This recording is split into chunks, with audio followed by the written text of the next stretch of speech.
Last time, the new era of Cheong province began not with a quiet transition, but with a series of political bombshells. In a grand assembly, the chief's appointment sent shockwaves through the ranks. The biggest reveal? Tie Zhen, the humble blacksmith, was unmasked as the ultimate sleeper agent, a top-tier Jin Wu Guard spy whose 3 years of perilous undercover work earned him a powerful prefectship, turning his former elder colleagues into green-eyed monsters. But as the new government took shape, the Han tribe showcased its dual nature. On the island, a horrifyingly efficient public trial turned the ground into a river of blood, executing the entire Sin ruling clan to establish unshakable authority. Yet 1,000 li away, a different kind of revolution was underway, a peaceful, joyous one, as citizens lined up for their futuristic, government-issued photographic ID cards. While one hand wielded the executioner's blade, the other was building a new world, one portrait at a time. The boy immediately ran over, transforming himself into a photography assistant, knowledgeably instructing his father on how to adjust his posture. His father asked, utterly bewildered, "Where did you learn all this?" The curiosity of a tech geek is a fearsome thing. To steal trade secrets, this little boy wheedled, pestered, and scrambled about, nearly causing a major mishap. But it is precisely this spirit of getting to the bottom of things that drives technological progress. Speaking of which, with a photographer doubling as a security guard and an intern moonlighting as a stylist, the government office's talent utilization rate is off the charts. I don't need anyone to teach me. I can figure it out just by watching. What's so great about it? The little boy shot Wen Shan a magnificent eye roll. The 3 adults in the photography room couldn't help but chuckle at the little fellow. After his family had finished getting their ID cards, the boy's parents turned the novel little cards over and over in their hands. This thing was truly magical. If it weren't for the science education the Han tribe had been promoting for the past few years, someone would probably have pointed at the camera and proclaimed it a miracle. The boy started pestering his parents again. "Dad, Mom, I want a photograph too. They have them over at the post house. Let's go take a look, please." His father sighed. "All right, let's go have a look first. But let me be clear, if it's too expensive, we're not getting one. From the looks of it, with all this copper and silver, it can't be cheap." But when the family turned onto the street of the post house, they were utterly astounded. The photo studio, its sign adorned with a large red flower, was so crowded at the entrance that not a drop of water could have trickled through. A loud voice boomed from within the crowd. "Don't push, don't push. We'll bring the samples out for everyone to see. The shop is too small. We really can't fit so many people inside." The crowd instinctively moved back, and they saw the shopkeeper and his assistants carry out several tables and set up a row of wooden boards. On the boards hung black and white photographs framed in glass. Beside them were book-style photo albums and frames that could stand on a table. All of these were ideas he had provided, but what was even more eye-catching than the displays were the people in the photographs, all the ones he had originally taken of his own family, now serving as free exhibits. "Wow, look! It's the chieftain and the 2 ladies. Hey, who is this beautiful young woman? Why is she having her picture taken with the chieftain?" A sharp-eyed neighbor spotted a photo of Ku Bing and Ao Fei in the Research Institute's pavilion. "Honey, look, isn't that Ben and that boy Ku Bing? When was this taken? They look quite handsome. You don't know? That boy is the chieftain's personal guard now. How could he be left out when the chieftain is taking pictures?" That's true. "Shopkeeper, how come these photos look different from the ones on the ID cards? They look even clearer." The shopkeeper stepped forward and cleared his throat. Everyone, quiet down, please. Allow me to introduce our photography and prices. Although we are not officially open today, you can make reservations." He walked over to the group photo of the photography trio and began his product launch. "Everyone, please look. This picture is of the 3 geniuses who invented photography. The one in the middle is Ao Fei, head of the optics lab. He invented the camera. The one on the left is Kui Bing, the chieftain's personal guard. And the one on the right is Wen Nung, head of the chemistry lab. It is thanks to these 3 talented young men that we can all have photographs as keepsakes." So they're the ones who made it. They're so young. I wonder if they're married. Will they mind having one more wife? The shopkeeper's face darkened. This photo studio was opened by Kuo Bing, and he was a member of Kuo Bing's fiancée's family. Trying to poach his future son-in-law right in front of him? They were courting death. Shopkeeper, hurry up and tell us the prices. Don't be hasty. In the beginning, photos could only be taken on silver plates. They were small and the cost was high. Later, it was our wise chieftain who guided Kuei Bing and the others to improve the technology and use this special photo paper. Paper photographs, while not as durable as the silver plate ones, are clearer and can be made in larger sizes. Our shop specializes in these. Next, I will introduce our specific services. He pointed to a set of photographs and began his presentation. For individual portraits, we have 3 types: headshot, half body, and full body. To take one negative plate, it's 1 jiao. See, the negative is this small glass plate. With this, you can make unlimited copies, and even enlarge or reduce them. To print a 6-inch photo, it's 8 win. A 12-inch one is 2 jiao. Anything larger will require a special custom order. It's a real waste that the shopkeeper isn't a sales director. He turned a product launch into an epic tale of individual heroism. First, he tugs at the heartstrings to build a brain image with the photography trio. Then he talks about technological iteration from silver plate to paper to highlight the product's advantages. And only then does he slowly reveal the prices. What a deep strategy. He has this crowd of onlookers completely mesmerized. They're just short of pulling out their money and placing orders on the spot. The photo studio's shopkeeper, like a seasoned storyteller, waved his arm, his words punctuated by flying spittle. Come on in, have a look. He gestured towards a massive photograph on the wall, his posture suggesting he was displaying the imperial seal of the realm. See that? A 12-incher, as large as 2 keyboards side by side. Hang that on your wall. Far more impressive than your son's award certificates. A family portrait. Now that's what I call magnificent. The shopkeeper's expression practically screamed, "You're getting the deal of a lifetime." Look at this one, the shopkeeper gestured. A couple's photo, so sweet it'll give you a toothache. He pointed to a picture of you and Xiao Dai, the two of you grinning as if you just raided a beehive. And this one, a family photo with all the children in tow. Of course, the most popular item of all has to be this. He clapped his hand sharply, pointing to a full family portrait. The full family fortune, our studio's crown jewel. Pay for one negative and cram in your parents, your wife, and your children. What a bargain.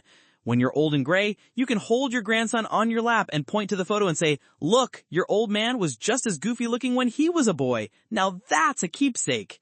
A man with a booming voice interjected from the crowd. Hold on. Shopkeeper, you're laying it on a bit thick. A slip of paper lasting 80, 100 years? Who are you trying to kid? The shopkeeper chuckled, unperturbed. With an appreciative chuckle acknowledging the valid point before pivoting, "This gentleman has hit the nail on the head. Let me tell you, this thing is delicate. It's afraid of water, afraid of humidity, afraid of the sun. But the chieftain has devised a brilliant solution. See this?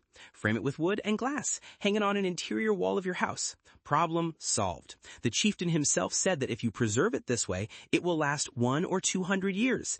At most, the edges of the paper might turn a little yellow, but the people in the photo, I guarantee they'll look exactly as you do today." Of course, this technology has only been around for a few months, so no one has actually kept one for 100 years, have they? I trust the chieftain. Whether you trust him is for you to decide. Besides, even if the photo fades, as long as you have this little glass negative, bring it back here and whoosh, we'll print you a brand new one, an exact copy. The shopkeeper had played his trump card, you. Now no one dared to utter a peep. You could doubt anyone, but you couldn't doubt the chieftain. Had the chieftain ever created anything that wasn't revolutionary? So, how much for the framing? And if we don't frame it, is there a simpler, more rustic method? The framing has a fixed price. 4 jiao for the small sizes. This 12-incher in a redwood frame is 1 yuan. No overcharging, fair to all. But there are ways to save money too. Find a book and slip the photo inside. The book absorbs moisture and blocks light. Just don't take it out to show off too often. I guarantee, if you keep it like that, it'll still be in fine shape when your newborn baby dies of old age. The words may be coarse, but the logic is sound. Rest assured, everyone. As soon as he finished, the sound of abacuses clicking filled the air, though only in people's minds. A family portrait, 1 jiao for the negative, 2 jiao for the largest print, plus a 1 yuan frame. A collective sharp intake of breath swept through the crowd. 1 yuan and 3 zhao. Good heavens, that was enough for 26 hearty meat dishes. An entire month's lunch money for a strapping laborer, gone just like that. But then they reconsidered. This was something that could be passed down to their grandson's grandson. Suddenly, it didn't seem so expensive anymore. Dad, let's get a family portrait. We don't need the biggest one, and we don't need a frame. My school gave me lots of books. We can just slip it inside one of them. That's right. By that calculation, without the largest size and without the frame, a family portrait would cost less than 2 zhao, the price of a single meal. That price was a bargain, an absolute steal, especially for the established residents of the 8 commanderies of Hanyang, whose families were relatively well off. This small sum was nothing. All right, let's do it. The value was incredible. They would have one taken now, and in the future, when they were prosperous, they could bring back the negative and have it printed as large as they pleased. Yes, a family portrait. The new year is almost here. It'll be so festive to have one done. The people around them immediately followed suit, and the atmosphere became electric. But soon the crowd discovered a crucial obstacle. They craned their necks, carefully studying your family portrait on the wall.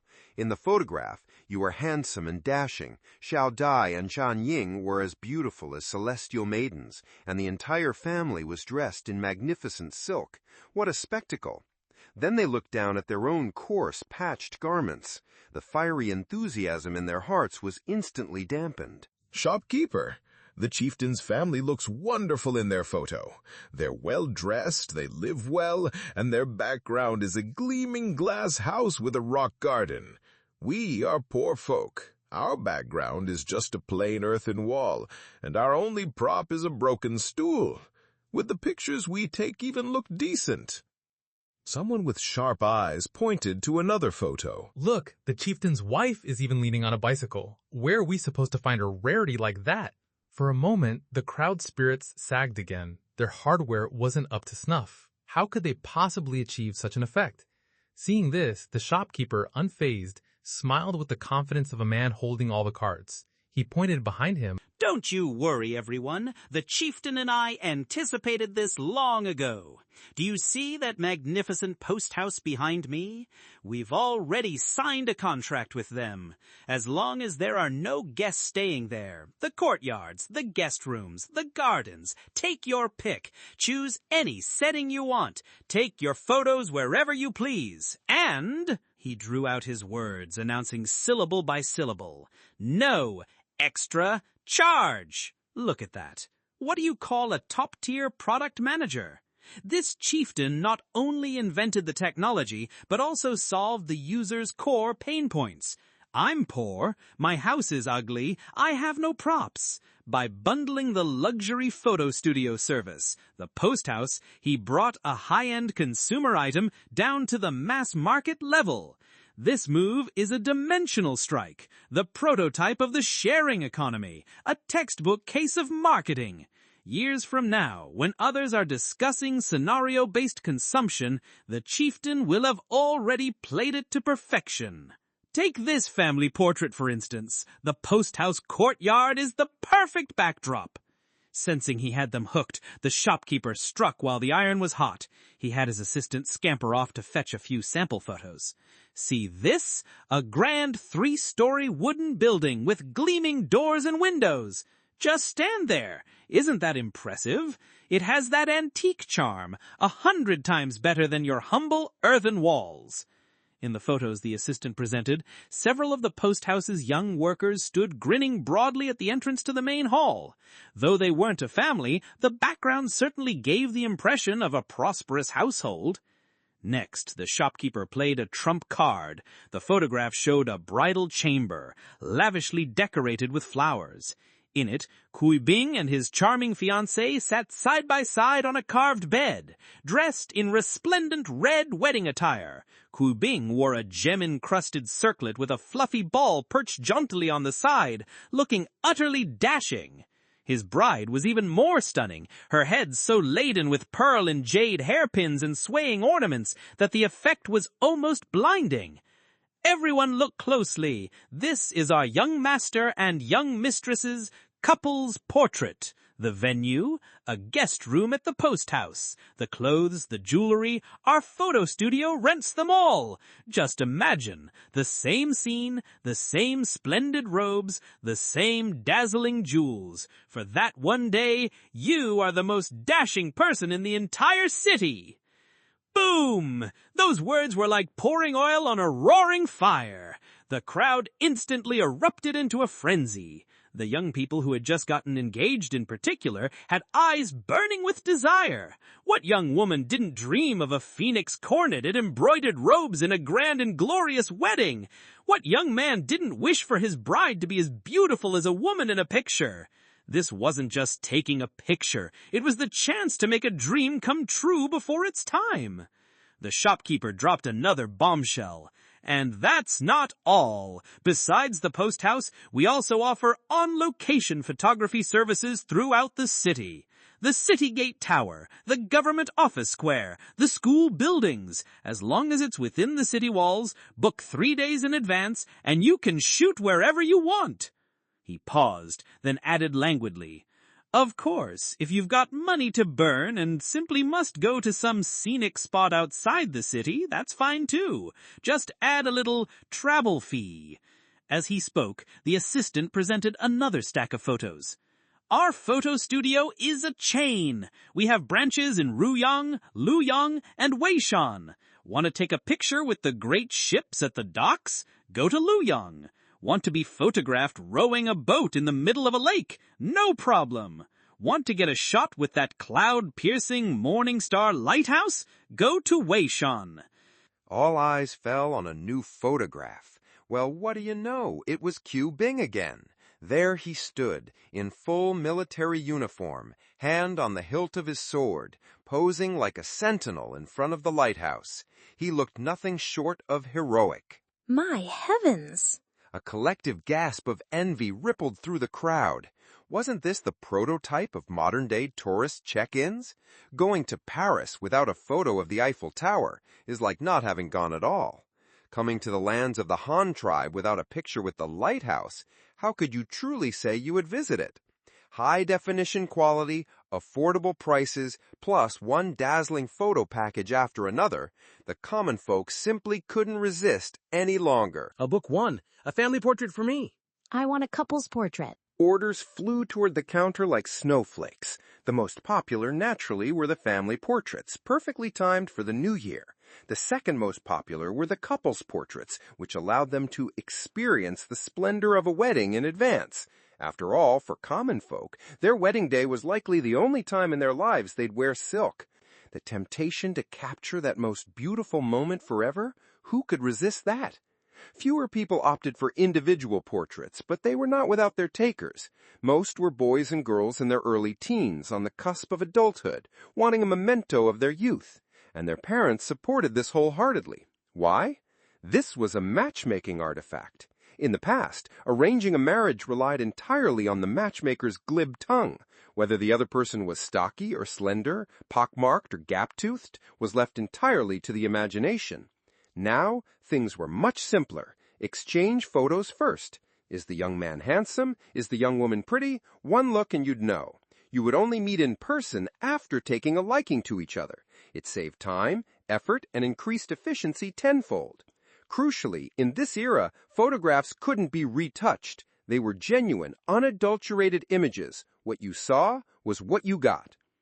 A few days later, the ID card registration process was moving at a snail's pace. The government notice stated it just needed to be completed before the new year, so the populace was in no hurry.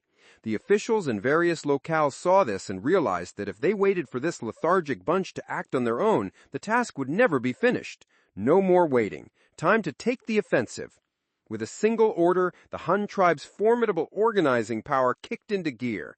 The directive was passed down through the ranks, from squad leaders to platoon leaders to village heads, who went door to door, urging people, organizing them into lines, and escorting them batch by batch to the government office. In less than 4 days, across all 8 commanderies, everyone's ID card was processed. Now that was efficiency. On the other hand, in the 6 commanderies of Kyongjo, Shui Qingjiao adopted a gentler approach.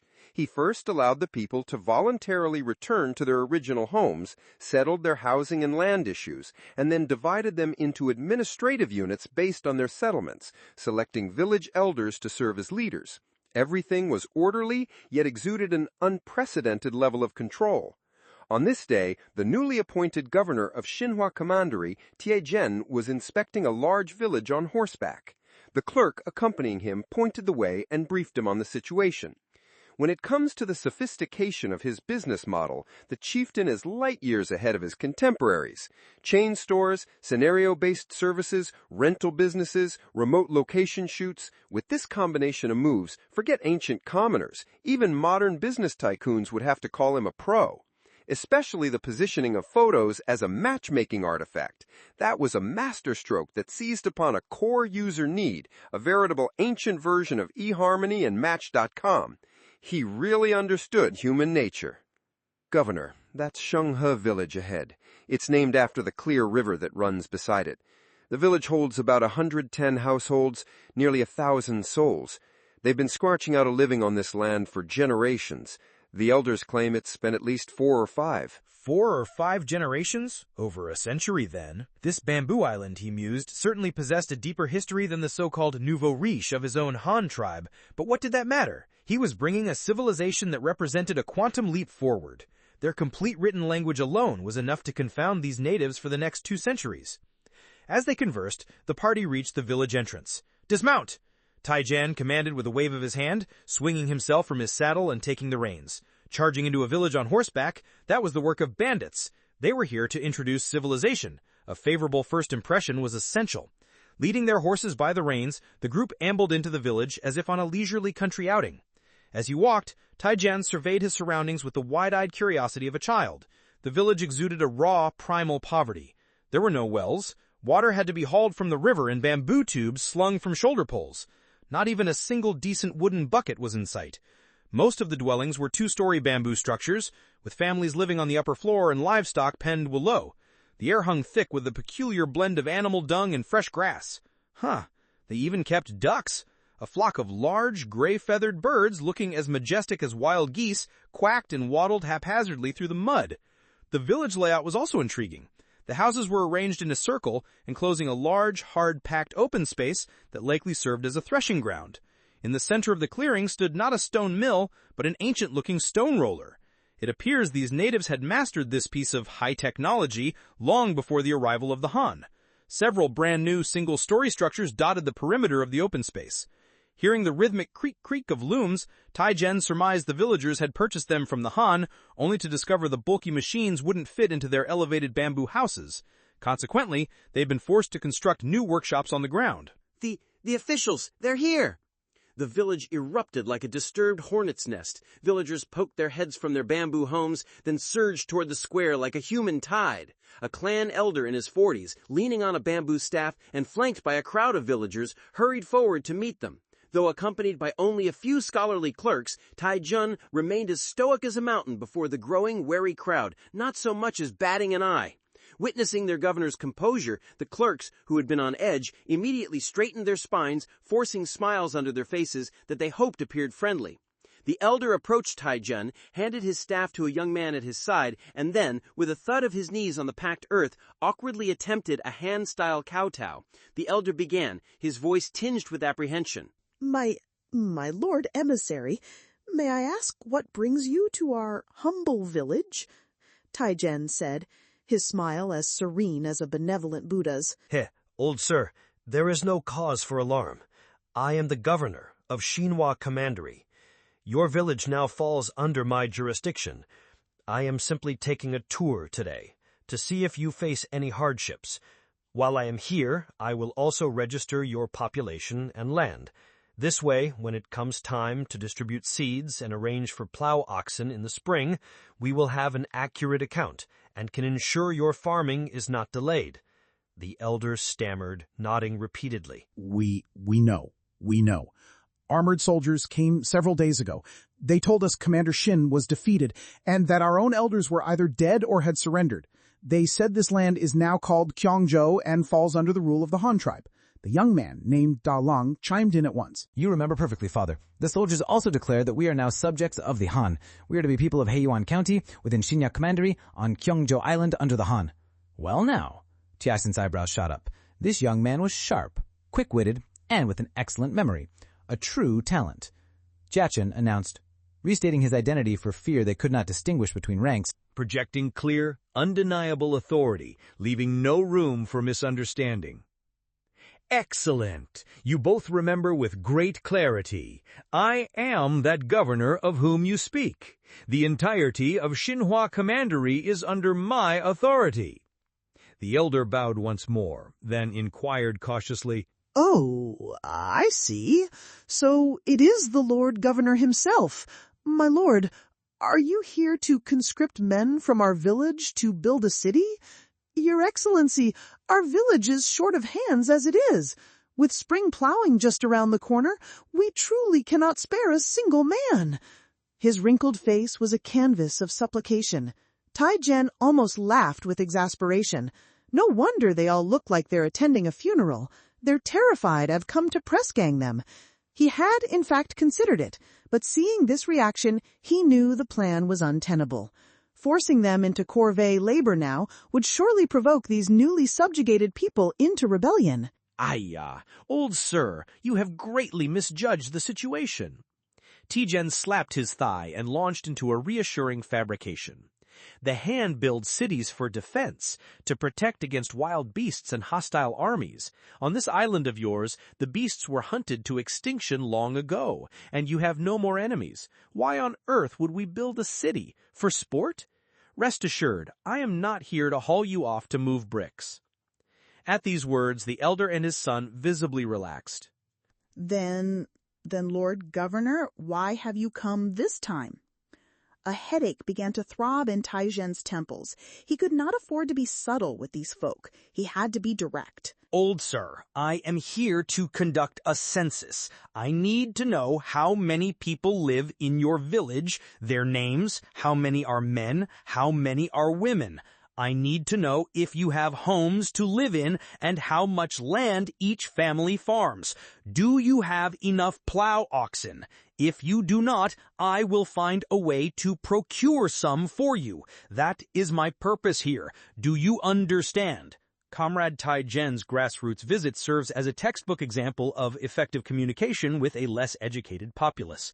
From initial official jargon to patient guidance, and finally to simple, blunt, plain-spoken language, he perfectly demonstrates the principle of teaching according to aptitude.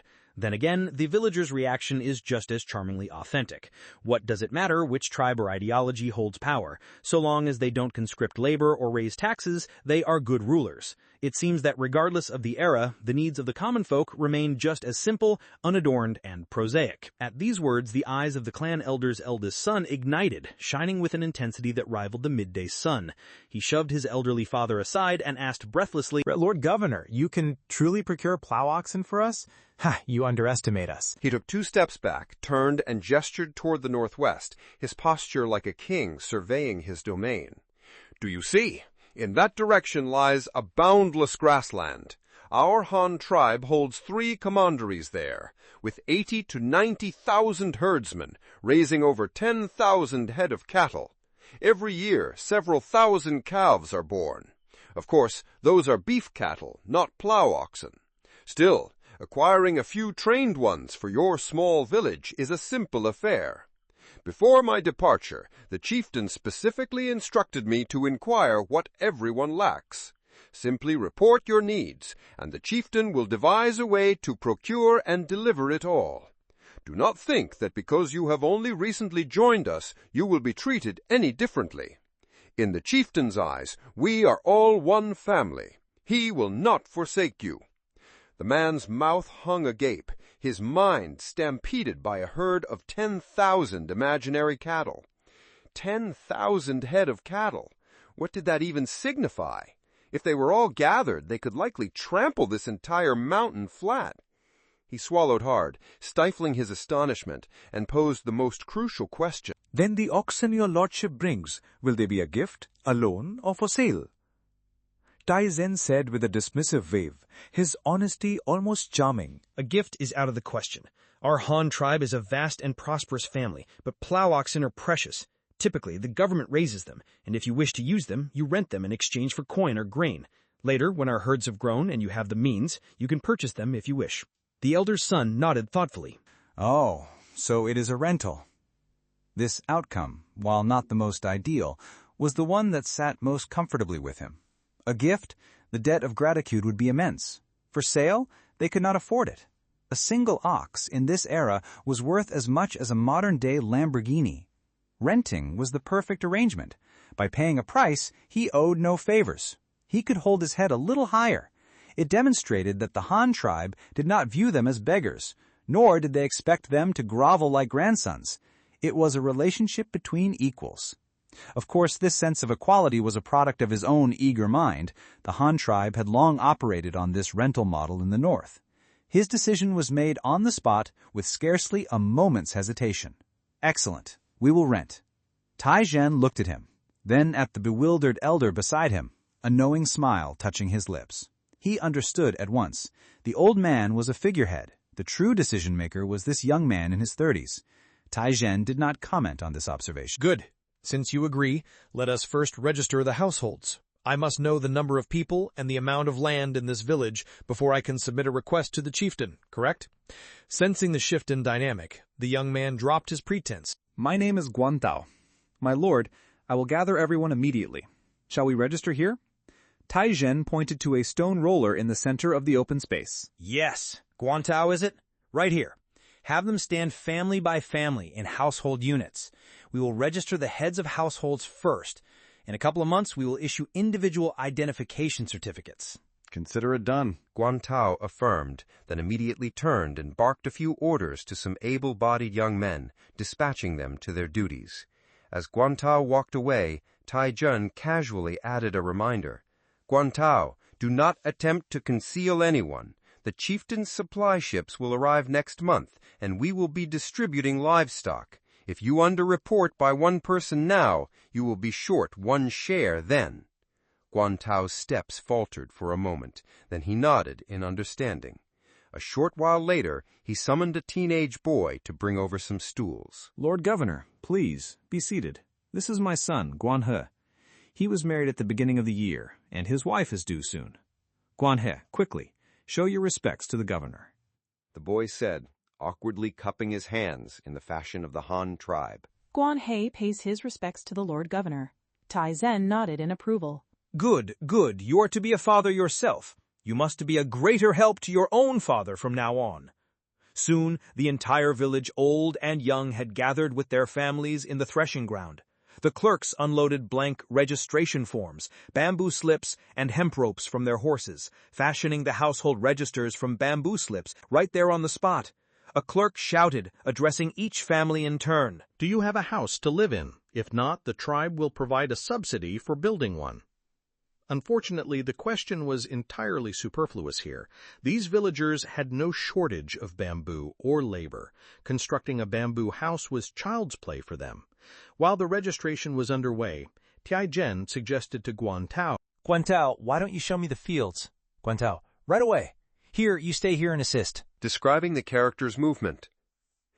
After instructing his son, Guantao led Taizen towards the fields beyond the village. The two chatted as they walked. Guantao, Lord Governor, I have heard the Han tribe also collects a grain tax. I wonder, what is the policy? Taizen countered. How did the Xin tribe collect it before? Guantao answered crisply. By land. They sent men to survey how much we had planted, marked off a section, and all the grain that grew on that plot was theirs. Taizen understood. The method was simple and brutal, a reflection of the Xin tribe's crude administration. It was the art of management, executed with masterful skill. Taizen had dangled the carrot and wielded the stick in perfect sequence. First, he had awed them with the grand narrative of 10,000 cattle. Next, he had used the tangible benefit of distributing livestock as precise bait. Finally, his businesslike approach to renting the oxen demonstrated both strength and respect, planting a crucial seed of doubt about attempting any subterfuge. In this series of calculated moves, the boldest chief, Guan Tao, had been masterfully handled. This method of taxing by land allotment was riddled with loopholes. If the land was designated beforehand, the common folk would surely slack off. After all, that plot belonged to the government, so who cared how well it grew? The result would be that the crops on their own land would flourish as if on steroids, while on the land to be taxed, the weeds would grow more vigorously than the crops. If the land was designated at harvest time, the government would surely pick the most bountiful plot, and the common folk would lose out again. Either way, one party was bound to be the fool. In comparison, the Han tribe's method, though more troublesome, was fairer, a percentage of the yield. If your harvest is good, we'll take a bit more. If your harvest is poor, we'll take a bit less. No matter what you did, you couldn't escape paying your due proportion. So, did the Sin tribe collect a lot before? Gun Tao's mental abacus clattered furiously. This question was a trap. If he claimed they collected a lot, would the Han tribe be more lenient? If he claimed they collected little, would the Han tribe seize the opportunity to increase the tax?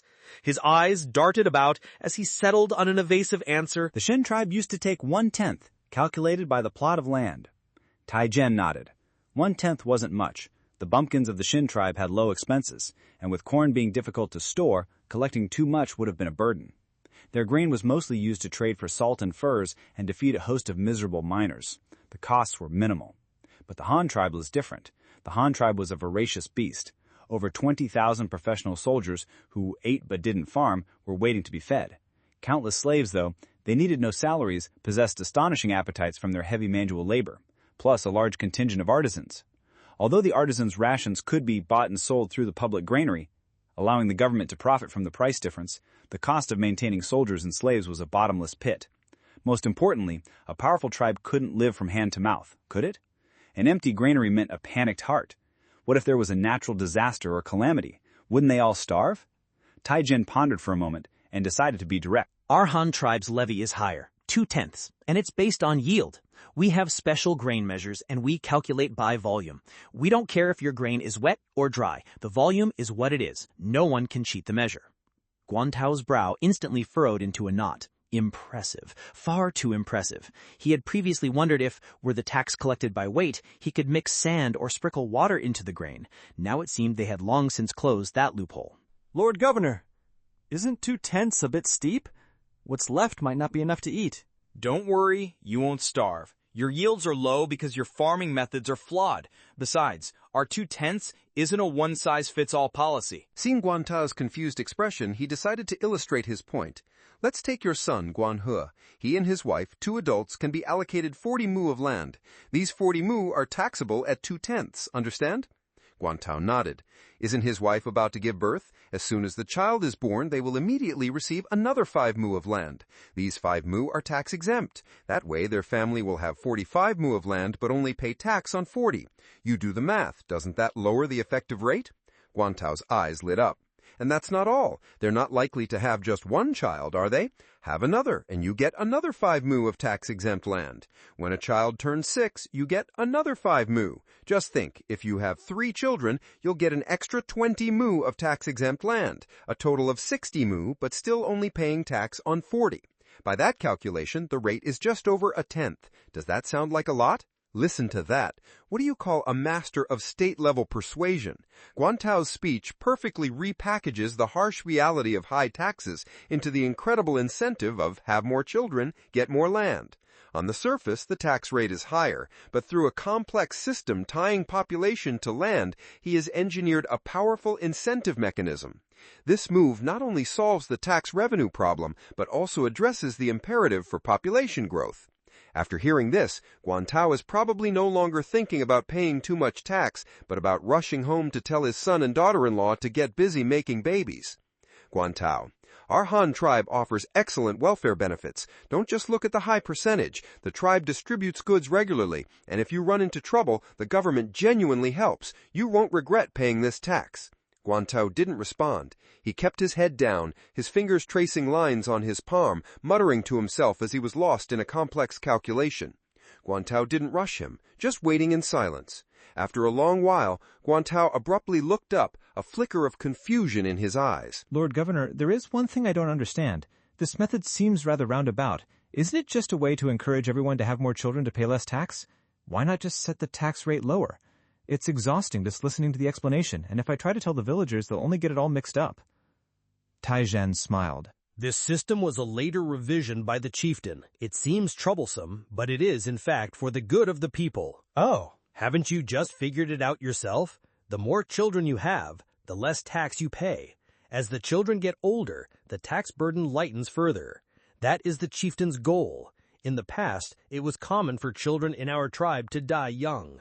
The chieftain investigated and discovered it was mostly due to irresponsible parents, letting children run around barefoot, eat wild fruits indiscriminately, play in cold water. A perfectly healthy child could be gone after a single bout of diarrhea. To make the parents pay more attention, the chieftain devised this plan. You want to pay less tax? Fine, have more children. But once they're born, you must raise them well. If they die, the tax-exempt land is forfeit. If you raise them to be over 6 years old, you get more land as a reward. To put it bluntly, the chieftain wants to use this method to make the tribe's population snowball, growing larger and larger. For Guantao looked as if he had been struck by lightning. He stood there, completely stunned. Guantao. My heavens! The chieftain is truly brilliant. His face then contorting with deep regret. To be honest with you, my lord, my wife and I, we had 7 children, but only 4 survived. Guanhe is the eldest. The other 3, now that I think about it, it was likely because we as parents didn't care for them properly. I failed them. By the end, this man who was so imposing before his villagers had red-rimmed eyes. He stopped abruptly, turned to Taizhen and bowed deeply and solemnly. I have been taught a valuable lesson. Passing through the clusters of bamboo houses, the view suddenly opened up before them. A sparkling river snaked by, its banks lined with large swaths of fertile fields. It was Guantao's turn to be the guide. Lord Governor, look, here we can plant 3 seasons a year. We plant corn in the spring, harvest it in the summer to plant beans, then harvest the beans in late summer and plant corn again. Taizhen nodded. This method of rotating corn and soybeans was, coincidentally, the same as the Han tribe's method. His sharp eyes noticed that the corn roots left in the fields were spaced so far apart one could race a horse between them, a stark contrast to the Han tribe's densely packed planting method. But he said nothing. An agricultural technician would come to teach them about that later. He was more interested in the irrigation ditches that crisscrossed the fields. The fields were clearly higher than the river. How did they get the water up? Guantao said, seeming to have read his mind, Lord Governor, we use bamboo pipes. We knock out the nodes inside the bamboo, stick it into the river at an angle, and the water comes up. Disbelief was written all over Taizhen's face. Guantao didn't waste words, simply calling over 2 villagers. They brought a gleaming 3-meter-long bamboo pipe as thick as a calf's leg and a water skin made from a whole sheep's hide. One villager filled the bamboo pipe with water. The other tied the half-full water skin to one end of the pipe, then lifted that end into a ditch on the bank. Then one of them began to pump the water skin up and down as if inflating a tire. A miracle occurred. The water skin swelled with a gurgle. The villager quickly untied the rope, and a clear stream of river water began to climb up the bank on its own, flowing continuously into the ditch. Taizhen's jaw nearly hit the ground. What kind of sorcery was this? Water flows downhill. Every 3-year-old knew that. How could a simple bamboo pipe make water defy gravity? Taizhen, who did not understand the principle of siphoning, felt his understanding of the world profoundly challenged for the first time. But he maintained a placid exterior. He nodded frequently, projecting an air of someone who had seen it all before. Not bad. Not bad at all. Very practical. Low costs, locally sourced materials. An excellent device. Seeing his composed demeanor, Guantao felt a flicker of disappointment. The Han tribe has so many marvels, they wouldn't be impressed by a little gadget like this. Lord Governor, are we going to convert much of this land to paddy fields? Yes, the yield of rice is no lower than corn, and it's easier to digest. It's especially good for the elderly who can't chew on tough cobs but have no trouble with porridge. Besides, the chieftain says that unhusked rice is easier to store. Corn spoils too quickly. It's unsuitable for our strategic grain reserves. Comrade Taizhen's mood today was a roller coaster. first, he was blindsided by the ingenuity of local irrigation, his internal monologue screaming, "That defies the laws of physics!" The next moment, he managed to instantly adjust, don his official inspection persona, and desperately save face. This performance of "I am utterly bewildered but must maintain an air of complete control" was Oscar-worthy. It just goes to show, for a leader, brazen composure is the most essential asset. "Oh? That's news to me. My family tried our hand at wheat this year, but the yield was poor, so we kept the plot small. After the harvest, we had it sent to the delegation to be milled into flour for my father's noodles. His teeth aren't what they once were, but he can still manage the noodles." He inquired, "Prefect, this rice, must it be grown in water? How does one even plant it?" A knowing smile played upon Tiajen's lips. The boy was already unconsciously referring to our Han tribe. He was teachable. He fumbled for a moment within his robes before producing a gleaming 2-wen coin. Like a patient teacher showing a simple visual aid. "Look, you plant it like this." Engraved upon its surface was the image of a farmer, bent low, planting rice seedlings. Guan Tao's eyes widened as he stared at the coin. When we plant corn, we just dig a trench, scatter the seeds, stamp the earth down with our feet, add a little water, and we're done. This rice, you don't mean you must plant it one seedling at a time? When we plant corn, we just dig a trench, scatter the seeds, stamp the earth down with our feet, add a little water, and we're done. This rice, you don't mean you must plant it one seedling at a time? Tichen affirmed with a decisive nod. Precisely. Guan Tao was struck dumb. The Han tribe's staple food was truly planted stalk by stalk? With so many mouths to feed, so much grain to consume, how in the world could they possibly plant enough? The Tianjin explained. Only rice is so demanding. Wheat is different. We have seed drills that can sow 3 rows at once. For rice, you must first nurture the sprouts. Once they have 5 or 6 leaves, you transplant them, one by one, into the main paddy. Then you flood the field. When they turn green again, after 7 days, you know they have taken root. Guan Tao's head swam. He finally understood why the Han tribe, despite possessing oxen and iron tools, cultivated less land per person than his own people, who tilled the soil with mere bamboo poles. He thought, "Damn it all, planting stalk by stalk. No wonder it was so slow. You'd have to be a demon to make that go any faster."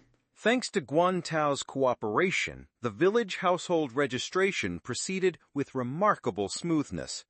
Guan Tao knew the score. To resist would be a fool's errand, a death wish.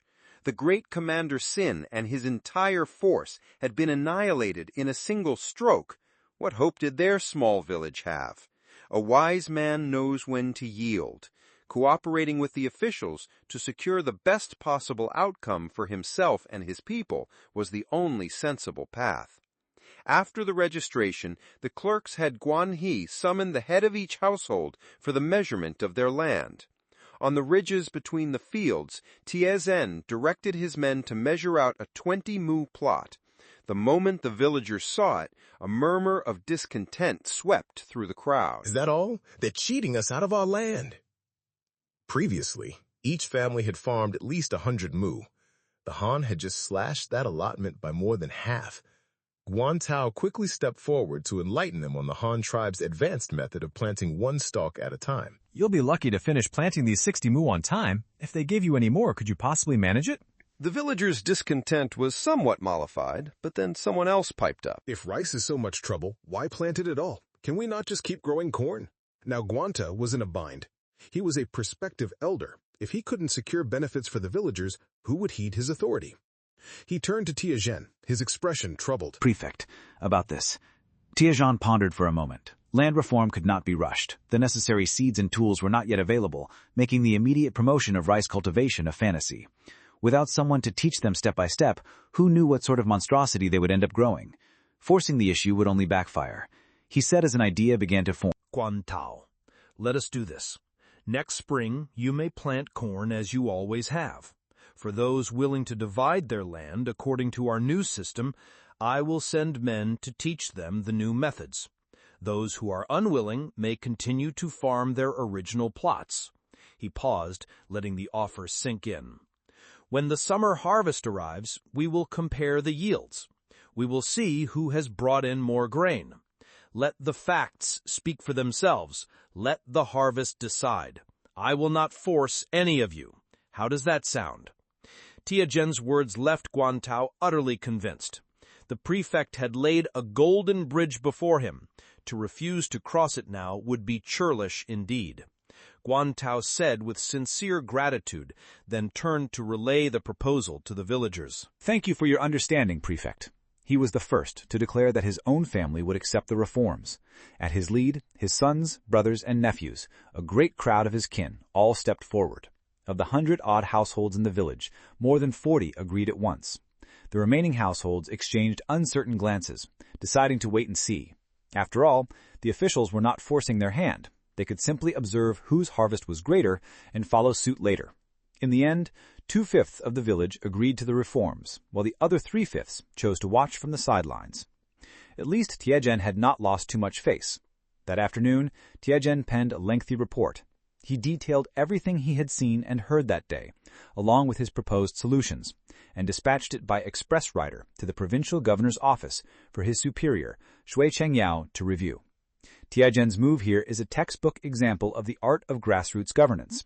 When faced with resistance from the populace, he eschewed force and avoided acting rashly.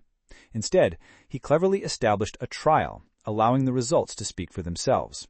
This strategy of taking a step back to advance not only diffused the immediate conflict, but also bought him time and fostered support for the reforms. Crucially, he simultaneously managed to recruit the new village head, Guantao, killing 2 birds with 1 stone. A brilliant maneuver. When his superior, Shui Chengyao, reads this report, he will surely be impressed. As Shui Chengyao read Tiajen's report, his eyes gleamed with growing approval. This young man was a rare find. Tiajen's proposals were refreshingly practical. He understood that land reform could not be forced. The key was to first establish demonstration paddies, allow a portion of the population to prosper, and the rest, motivated by the sight, would naturally follow suit. A head-on clash would only shatter the fragile loyalty of the newly pacified populace. Nor should the introduction of rice cultivation be rushed.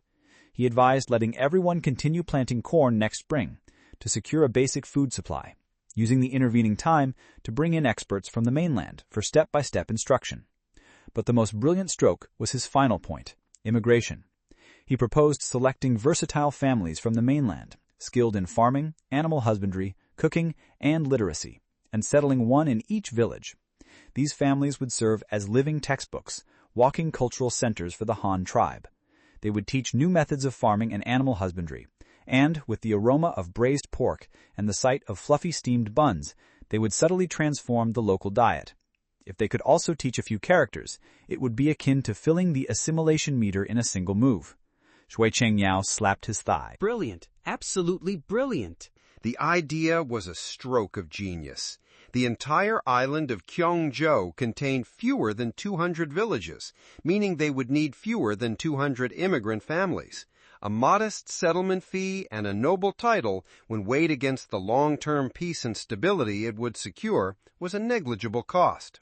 He immediately took up his brush, penned a reply to Tiajen, and approved the entire plan. Then he worked through the night to compose a letter to you, attaching Tiajen's original report without taking an ounce of the credit. 2 days later, the letter was in your hands. Reading Tiajen's report, so refreshingly grounded and practical, you couldn't help but strike the table in admiration. But you, after all, stood on higher ground and saw farther. Tiajen's ideas, while sound, were still a touch idealistic. Just 1 family per village? Wouldn't they be crushed by the power of the local clans? If they raised their voice too loudly while teaching farming, the locals might hold a grudge for a lifetime. Besides, where could one find so many superhuman families, each skilled in farming, animal husbandry, cooking, and literacy? No, we must raise the stakes. With a flick of your brush, you laid out an optimized plan. For a small village, a minimum of 1 wu, 5 households. For a large village, a minimum of 1 shi, 10 households. These 5 households could each possess their own specialty. one to teach farming, one for animal husbandry, one to entice their palates with new cuisine, one for tailoring and weaving, and another to teach the children to read and write. 5 households banded together would form a small Han community. They could support one another and act as a unified force. Would that not be 100 times more effective at assimilation than a single family struggling in isolation? Shui King Xiao had also mentioned education in his letter. The people of Qiangzhou were too scattered for a central school to be practical. He suggested opening village primary schools, sending one teacher to each. The goal was not to produce great scholars, but simply to popularize the Han language and eliminate illiteracy, a monumental achievement in itself. This idea coincided perfectly with yours. Simply add a teacher's family to each small immigrant team. No sooner said than done. You immediately drafted an immigrant recruitment order with benefits so dazzling they could blind a man. All those with a skill, farming, animal husbandry, cooking, weaving, sericulture, etc., are welcome to apply. Upon acceptance, your noble rank will be raised by 2 levels, hereditary for 3 generations. You will be rewarded with 1 donkey, 2 pigs, 2 sheep, a cage of rabbits, and a complete set of chickens, ducks, cats, and dogs. Also included is a flying shuttle loom, a treadle spinning wheel, and a 100 yuan settlement allowance. A limited edition commemorative photo album will be included as a bonus. The moment the recruitment order was issued, all 8 commanderies of Hanyang erupted. This was not an immigration drive, it was a gift from the heavens. Of course, you held back a trump card, a strict assessment mechanism. Anyone hoping to bluff their way to the benefits would be mistaken. The shift from 1 family to 5 households forming a wu is not just a numerical increase, it's a strategic upgrade from a solo mission to a team-based operation. The chieftain's optimization fully considers the complexities of grassroots implementation and human nature, avoiding the pitfalls of an idealistic castle in the air. And that most lavish ever package of immigrant benefits is a masterstroke, playing perfectly on the human desire for gain and packaging a difficult task into a once-in-a-lifetime opportunity. When it comes to the art of selling a dream, the chieftain is still the master. Trying to game the system for benefits? Not on your watch. Your assessment mechanism was a veritable ancient background check, crude yet brutally effective. You claim to be a master farmer? Very well. An official will be sent to your village to inquire. You will need 9 out of 10 households in your shi, plus the village head, to sign and affix their fingerprints on a guarantee on your behalf. Only then will your claim be considered official. With such a system in place, who would dare to boast? Neighbors saw each other day in and day out. Everyone knew who was truly skilled and who was full of hot air. A single lie would drown you in a sea of scorn. The announcement sent shockwaves through the populace. Its fervor surpassed even the previous excitement over identity cards and photographs. The benefits were unbelievably generous. A 2-rank promotion in nobility, hereditary for 3 generations. In the Han tribe, where titles were devaluing faster than currency, this was a life-altering opportunity. Not to mention the absurdly lavish starter pack. They even included cats and dogs. In truth, while Qiangzhou Island had dogs, it had no cats. The cat, that divine mouser, was an exclusive treasure of the Han tribe. For an honest man in his 30s with no particular skills, this was a gift from the heavens. Had you thought your chances for advancement were gone for good? No problem.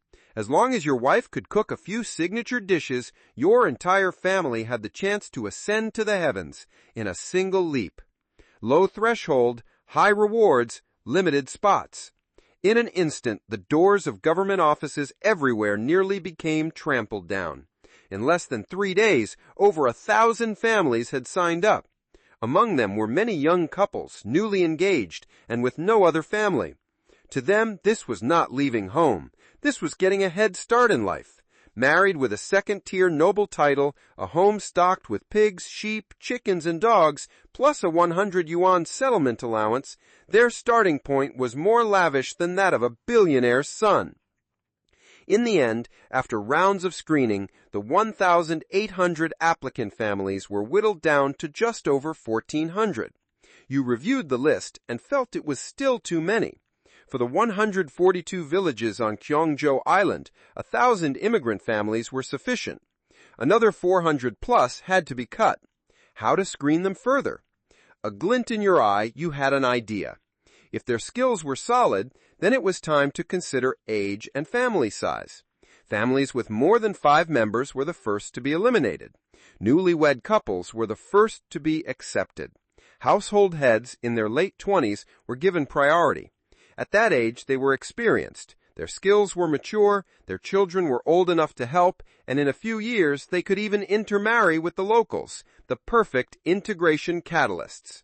And so, after another round of brutal internal competition, the final 1,000 immigrant families were selected, totaling 3,402 people.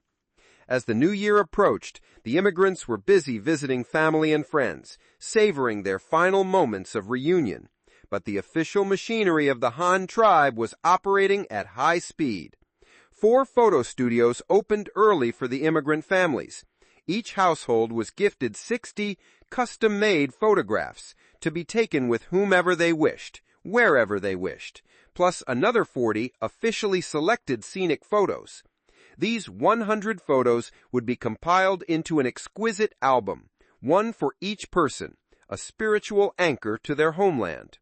Your personal guard also transformed into photographers, rushing between villages. Of course, overtime pay and New Year's red envelopes were indispensable.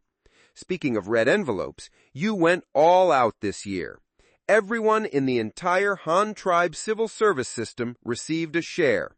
Prefect-level officials received 2,000 caddies of rice, 500 caddies of white flour, 200 caddies of glutinous rice, 1 fat pig, 2 large antlered deer, 6 sheep, 6 bolts of brocade, 10 bolts of cotton cloth, and a huge pile of various furs, dried dates, persimmon cakes, tea, sugar, salt, wine, and to top it all off, a large red envelope containing 1,000 silver yuan.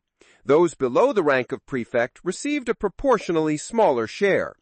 3 days before the New Year, carts laden with holiday goods set off in a grand procession.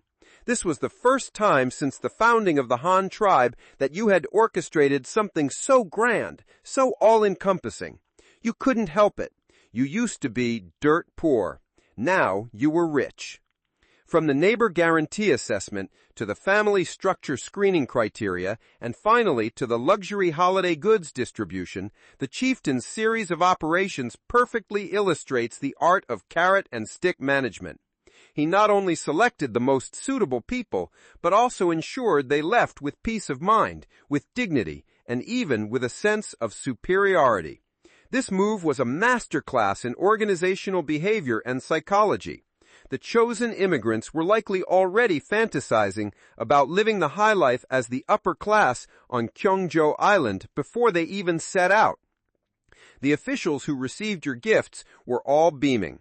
In truth, compared to their salaries, the offerings were modest. They did not lack for grain at home. This was a token of good fortune. As for the money, they had even less need for it.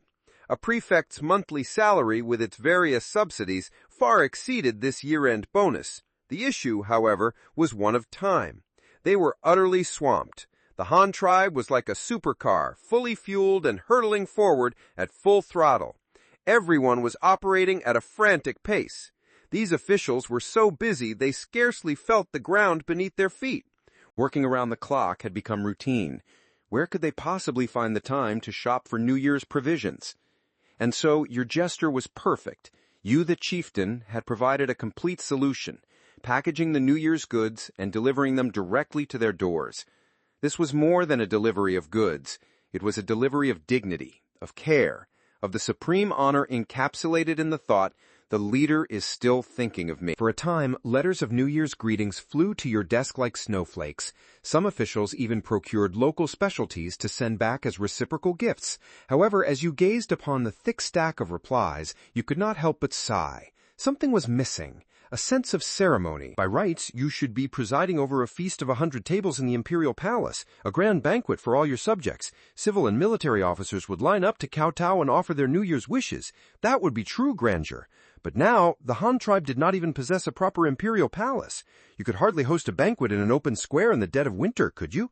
It would be less a feast and more a mass shivering. No matter. You shook your head in resignation. One must take things one step at a time.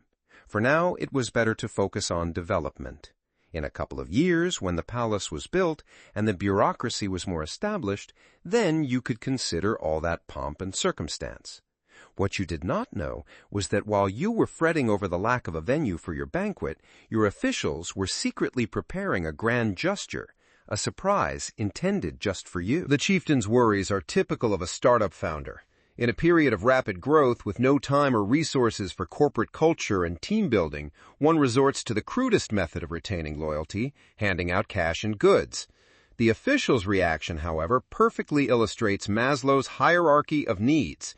Once their material needs were met, a sense of belonging and psychological recognition became paramount. Their return gifts, seemingly a simple exchange of pleasantries, were in fact an affirmation of your value as their leader.